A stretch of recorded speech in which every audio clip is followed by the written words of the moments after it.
from Meg as she ripped him off to pay for Toronto House's rent. Currently, the source said that Jimmy Fallon is very angry with the Sussexes because they refused to pay the amount of $12 million that they borrowed before to pay Toronto House's rent. Jimmy Fallon has a huge project on his hands and needs to put all the resources into it to accelerate the process. In Harry's memoirs, he himself admitted Meghan borrowed money from Jimmy Fallon and took it for granted. Earlier, contrary to rumours, Prince Harry and Meghan Markle didn't appear on The Tonight Show starring Jimmy Fallon, page 6 can confirm. The Duke and Duchess of Sussex sparked speculation that they were set to sit down for their first ever late night interview to promote the new Netflix docuseries Harry and Meghan.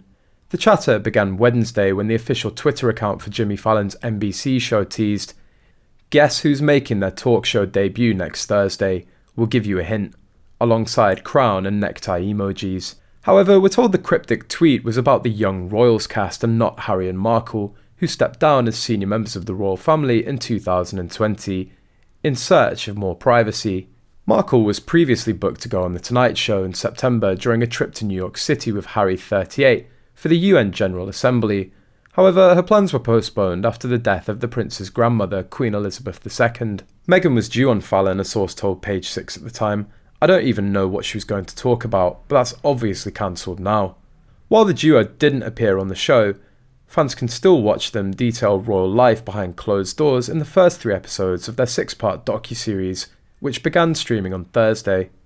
Bombshell claims of bribery, exploitation, and an orchestrated reality show are mentioned by the scandal-scarred royals, as well as more intimate details such as Harry's proposal and family life in California.